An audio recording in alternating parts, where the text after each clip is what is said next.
दहला देने वालियां तस्वीरां सामने आईयां ने जिस नूं वेख के तुहाडे भी रोंगटे खड़े हो जाणगे। जिथे इंसानियत शर्मसार हुई है, जिथे नौजवान ने एक शख्स नूं चाकुआं दे नाल हमला करके मौत दे घाट उतार दिता। शख्स दा कसूर सिर्फ इन्ना सी कि उसदे वल्लों कुत्ते नूं मारन तों रोकिया गया। बस यही इस दरिंदे नूं बर्दाश्त नहीं होया ते जान दा दुश्मन बन गया।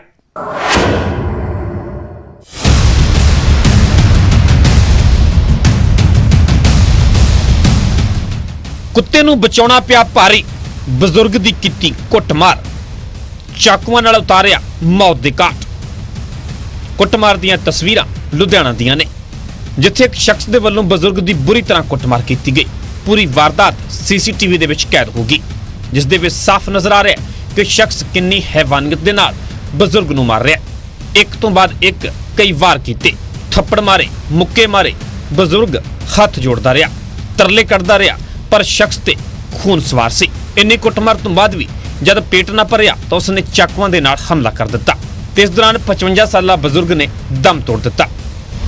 वो कुत्ते किते भौंकण लगे, कुत्ते भौंकण लगन करके वो इट्टा मार लगे कुत्तियां दे। वो कहंदे बट्टे काहनूं मार दिओ, बस इन्ने जी इन्हां दी आपस विच तू मैं हो गई जी। इन्ने ने उन्हें मुंडे ने चाकू कढ़िया, रिंकू ने जी चाकू कढ़ के उन्हें मेरे ख्याल घट्टो घट्ट 3-4 बारी वो चाकू मारे इत्थे जी। उस तो बाद फिर खिंच के परां लै गए, वो कैमरे सामने पता नहीं की चक्कर लग गया। जब तक वो डिग्या नहीं है मेरा भरा, जब तक इन्होंने मारन ते नहीं हटे। दरअसल पूरी महाभारत एक कुत्ते नूं बचाउण तो शुरू हुई। मृतक ने नौजवान नूं एक कुत्ते नूं मारन तो रोकिया सी। नौजवान ने कुत्ता तां छड्ड दिता पर अपना गुस्सा बजुर्ग ते उतारिया ते इन्नी बुरी तरह कुੱਟਿਆ कि बजुर्ग दी जान चली गई। पीड़ित परिवार ने इंसाफ दी मंग कीती है ते कहा कि इस नौजवान दे नाल पहलां भी लड़ाई हुई सी पर राजीनामा हो गया सी। रेडी काम तो आए थे 10 मिनट 2 मिनट होए सी इतने मोड़ दे गए। मैं हुणी दरवाजे तो देख के उन्होंने अंदर आई है ते जाडू पता लगे उन्होंने मार दिता, बहुत ज्यादा मारिया। मैं खुद वीडियो देखी है, उन्हें कोई दुश्मनी कोई लड़ाई झगड़ा कुछ नहीं सी। पता नहीं क्यों मार। कौन सी के बंदे हो? कल्ला एक जड़ा सी रिंकू। वारदात नूं अंजाम दे के हमलावर मौके तो फरार हो गया ते पुलिस ने मामला दर्ज करके जांच शुरू कर दी है। खैरियत आने वाला समय दसेगा कि कदों मुलजम कानून दे शिकंजे विच होवेगा ते पीड़ित परिवार नूं इंसाफ मिलेगा। लुधियाना तो जसवीर बराड़, न्यूज़ 18 पंजाब। हरियाणा च कानून व्यवस्था लगातार सवालों के घेरे विच है, जिथे बदमाशां, लुटेरियां ते चोरां नूं खाकी ते कानून का कोई भी खौफ नहीं है। हर रोज हिंसक वारदातां कैमरे दे विच कैद हुंदियां ने। खबर गोहाना तो है, जिथे जमीन दे एक टोटे का विवाद इन्ना वध गया कि शरेआम गोलियां चल गईयां ते फायरिंग दे विच एक शख्स नूं जान तो हथ धोना पिया। यह रिपोर्ट वेखो।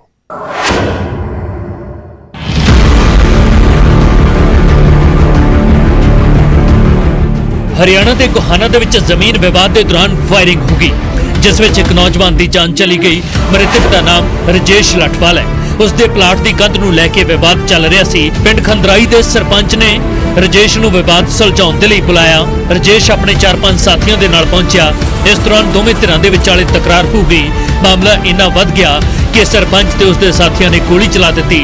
राजेश ने हस्पताल पहुंचण तो पहला ही राह दे विच दम तोड़ दिता, जबकि उसका एक साथी जख्मी है।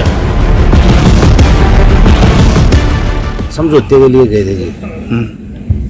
समझौते के लिए किसके पास गए थे? पुआर के पास समझौते ने खातिर बुलाए थे पुआर ने। अच्छा, हाँ जी। फिर क्या हुआ? वहाँ पे जाने के बाद क्या? उसके लड़के ने रविंद्र ने गोली राजेश का मार दी है, गोली मेरे मार दी जी। जाते आज कोई क्या सुनी है? कोई कुछ नहीं जी। गेला पुआर ने चला दी, कोई क्या सुनी नहीं। पुलिस ने मुलजम सरपंच, उसके पुत्र और एक साथी के खिलाफ कत्ल का मामला दर्ज कर लिया है। राजेश जी मंडी में दुकान थी इसकी, और यहाँ कोई जमीनी डिस्प्यूट था जिसपे देते हुए ये हत्या हुई है। उसमें परमा सरपंच के खिलाफ और उसके लड़के के खिलाफ और एक अननोन पर्सन है उसके खिलाफ मुकदमा दर्ज कर दिया गया है और मौके पर अभी फरार चले हुए, जबकि टीमें उसके पीछे लगे हुए। फिलहाल पुलिस पूरे मामले की जांच में जुट गई है और मुलजमां के खिलाफ सख्त कार्रवाई की गल कह रही है। दूजे पासे मातम में डुबया परिवार इंसाफ की मंग कर रहा है। गोहाना तो सुनील जिंदल, न्यूज़ 18।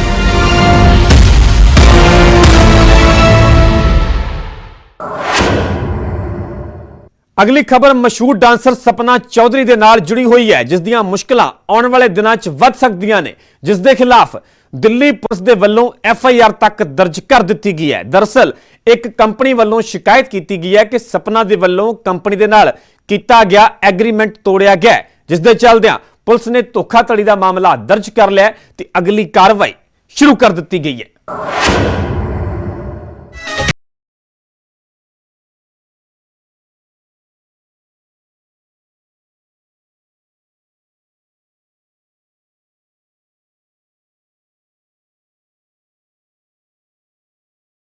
ਚੌਧਰੀ ਦਾ ਵੈਸੇ ਤਾਂ ਵਿਵਾਦਾਂ ਦੇ ਨਾਲ ਪੁਰਾਣਾ ਰਿਸ਼ਤਾ ਹੈ, ਜੇਕਰ ਫਿਰ ਵਿਵਾਦਾਂ ਦੇ ਵਿੱਚ ਘਿਰ ਗਈ ਹੈ। ਦਿੱਲੀ ਪੁਲਿਸ ਨੇ ਉਹਨਾਂ ਦੇ ਖਿਲਾਫ ਧੋਖਾਧੜੀ ਦੇ ਇਲਜ਼ਾਮ ਦੇ ਤਹਿਤ ਮਾਮਲਾ ਦਰਜ ਕੀਤਾ ਹੈ।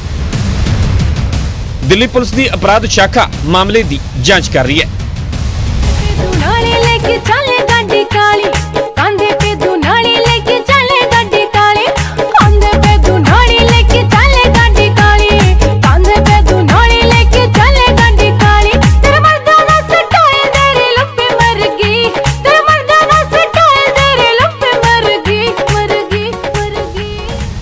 शिकायतकर्ता कंपनी ने इल्जाम लगाया कि काम मंगण आई सपना चौधरी ने न सिर्फ एग्रीमेंट दी शर्तां नूं तोड़िया बल्कि कर्मचारी दी कथित मिली भुग दे नाल कंपनी दे क्लाइंट्स भी तोड़े ने।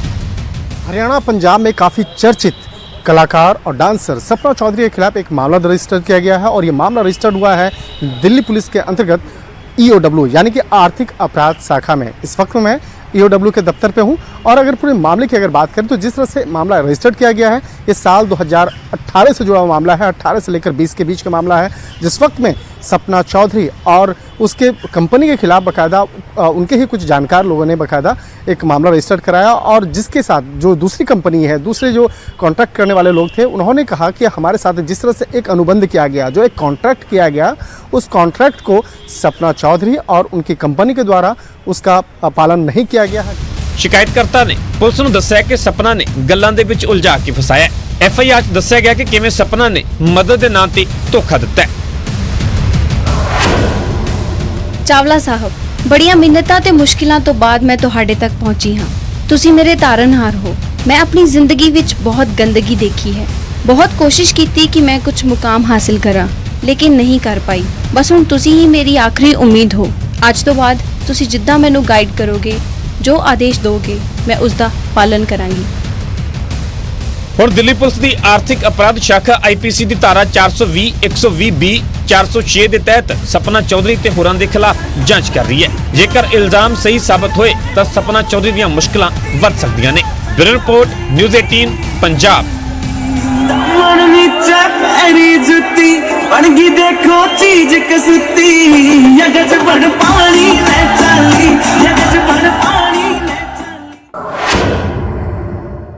ਖਬਰ ਗੁਰੂਗ੍ਰਾਮ ਤੋਂ ਹੈ, ਜਿੱਥੇ ਭ੍ਰਿਸ਼ਟਾਚਾਰ ਦਾ ਅਜਿਹਾ ਅਨੋਖਾ ਮਾਮਲਾ ਸਾਹਮਣੇ ਆਇਆ ਜਿਸ ਨੂੰ ਸੁਣ ਕੇ ਤੁਹਾਡੇ ਵੀ ਹੋਸ਼ ਉੱਡ ਜਾਣਗੇ।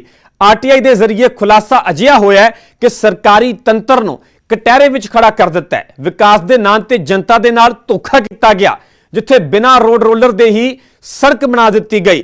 ਪਰ ਹਕੀਕਤ ਇਸ ਤੋਂ ਇੰਨੀ ਕੁ ਅਲੱਗ ਹੈ ਕਿ ਤੁਸੀਂ ਵੀ ਸੋਚਣ ਦੇ ਲਈ ਮਜਬੂਰ ਹੋ ਜਾਵੋਗੇ। ਪੂਰਾ ਮਾਮਲਾ ਕੀ ਹੈ, ਵੇਖੋ ਇਹ ਰਿਪੋਰਟ।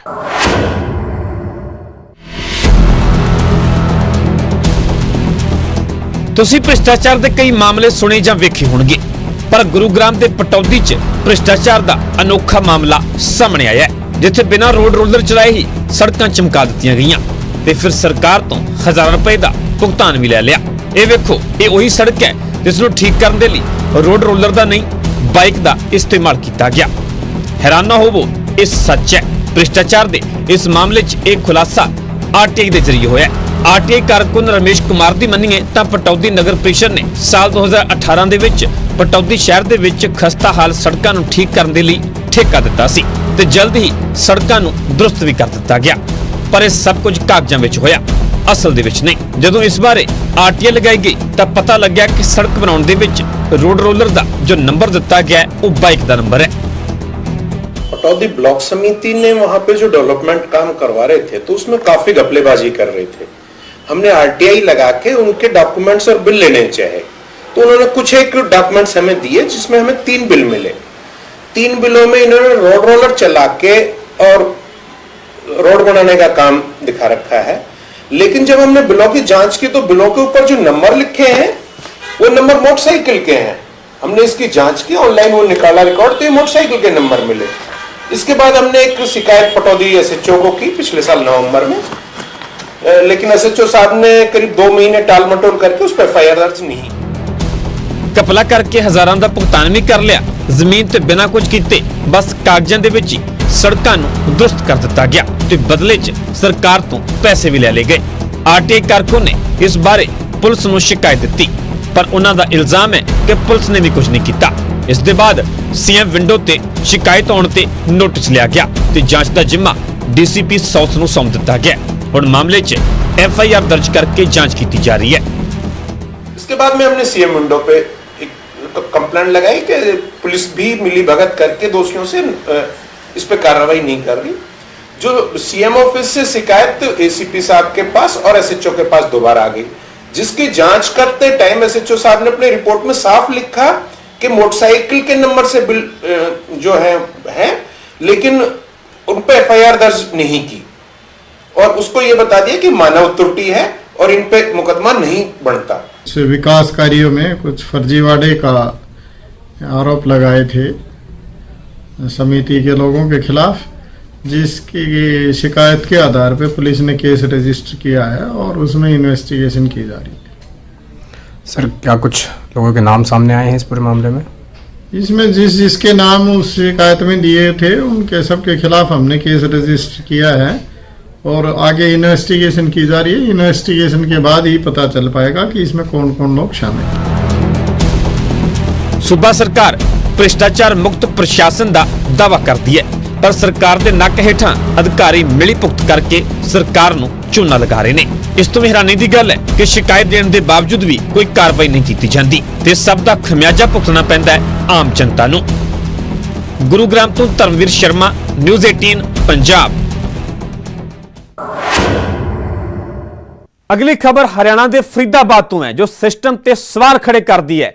सरकार प्रशासन नूं कटहरे विच खड़ा कर दी है। विकास के दावियां की हकीकत की है, इसकी भी गवाही भरदी है। कामनी नां दी एक लड़की जिसने मुख्यमंत्री ते गृह मंत्री अगे गुहार लगाई है, क्योंकि लड़की का 16 फरवरी नूं विआह तय किया गया, पर इलाके की हालत अजिही है कि वेख के कोई भी शर्मिंदा हो जाए।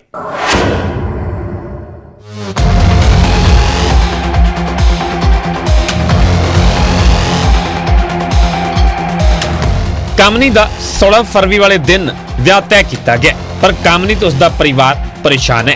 परेशानी की वजह कुछ होर नहीं, बल्कि उन्हों का वो इलाका है जो हमेशा गंदे पानी के नाल भरिया रहिंदा है। जिस दे बाद कामनी के परिवार नूं इस गल की चिंता सताउण लगी है कि किवें इन्ने गंदे ते पानी भरे इलाके दे विच बरात उन्हां दे दरवाजे तक पहुंचेगी। मजबूरन कामनी ने मुख्यमंत्री ते गृह मंत्री अनिल विज नूं ट्वीट किया है ते गुहार लगाई है कि जिस कलोनी दे विच वो रहिंदी है उत्थे पिछले कई दिनों तो सीवरेज का पानी सड़कों ते जमा है। अधिकारियों नूं कई बार शिकायत भी की जा चुकी है, पर अजे तक इसका कोई भी असर नजर नहीं आया।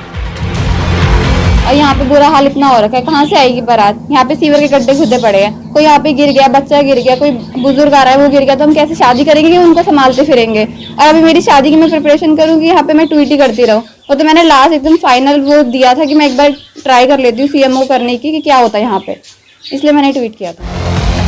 16 तारीख नूं कामनी दा विआह होना है, बरात घर आउणी है। इस तो पहला विआह दे होर भी कई प्रोग्राम घर दे विच ही कर रहे हैं, पर अजे तक निगम के अधिकारियों के वल्लों कोई भी काम शुरू नहीं होया। क्या मतलब 6 महीने से ज़्यादा हो गए तो गली भर रखे फुल और सीवर ओवरफ्लो हो रखे हैं। अब वो तो चलो पहले तो सबने करा तो इन्होंने कोई कार्रवाई नहीं करी, लेकिन अब ये 16 फरवरी की मेरी लड़की की बारात आने वाली है। कार्य मेरे वहाँ 14 तारीख से शुरू है, तो बताइए सर ये दिल्ली से बारात आ रही है, मेहमान लोग आएंगे, कोई कहाँ से आ रहा है, कोई कहाँ से, कैसे आएंगे बताइए इस पानी में? हमें तो आदत है यहाँ की, चलो हम बच बच के निकल सकते, लेकिन जो बाहर का बंदा आएगा वो कैसे आएगा यहाँ पर? वो गिर सकता है, बच्चे हैं साथ में। इत्थे सिर्फ कामनी का परिवार ही नहीं, बल्कि 2500 की आबादी इस समस्या के नाल जूझ रही है। बच्चों का स्कूल आना जाना मुश्किल हो रहा है। हालात इन्ने खराब हो गए ने कि हुण सीवरेज का पानी घरां दे विच पहुंचण लगा है, पर निगम के एक्शन ते एसडीओ समस्या का हल करने की बजाय बहानेबाजी करने विच लगे हुए हैं। जी सर, रास्ता तो हर साल ही ख़राब हो जाता है और हर साल इसकी समस्या बनी रहती है, क्योंकि यहाँ पे जो है कि हमारे वार्ड 5 में सीवर लाइन कुछ डली नहीं है, जो डली हुई है वो डंप पड़ी हुई है, नालियों का कोई पानी का समाधान नहीं है, वार्ड 5 की पार्षद साहिबा को इतना होश नहीं है कि 4 सालों में इस पॉकेट को बार बार हर साल समस्या का सामना करना पड़ता है, लेकिन इसके लिए कोई प्रॉपर प्रोजेक्ट बना के इसकी समस्या का समाधान किया जाता। ऐसा कुछ नहीं है, इवन वो तो यहाँ पर आते नहीं है देखने। ਕਾਮਨੀ ਦੇ ਸੀਐਮ ਤੇ ਗ੍ਰਹਿ ਮੰਤਰੀ ਨੂੰ ਟਵੀਟ ਦੇ ਬਾਅਦ ਲੋਕਾਂ ਦੇ ਵਿੱਚ ਉਮੀਦ ਤਾਂ ਜਾਗੀ ਹੈ ਕਿ ਹੁਣ ਕੁਝ ਕਾਰਵਾਈ ਹੋਵੇਗੀ। ਸ਼ਾਇਦ ਹੁਣ ਹਾਲਾਤ ਕੁਝ ਦਰੁਸਤ ਹੋ ਜਾਣਗੇ, ਸ਼ਾਇਦ ਤਸਵੀਰ ਹੁਣ ਬਦਲ ਜਾਵੇ, ਪਰ ਵੇਖਣਾ ਹੁਣ ਇਹ ਹੋਵੇਗਾ ਕਿ ਆਖਰ ਕਦੋਂ ਤੱਕ। ਫਰੀਦਾਬਾਦ ਤੋਂ ਦੀਪਕ ਗੌਤਮ, ਨਿਊਜ਼ 18 ਪੰਜਾਬ।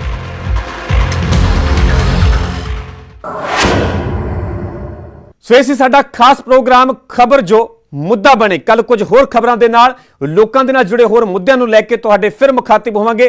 ਤਦ ਤੱਕ ਪਰਮਿੰਦਰ ਤੇਜਾ ਨੂੰ ਦਿਓ ਇਜਾਜ਼ਤ। ਸਤਿ ਸ਼੍ਰੀ ਅਕਾਲ।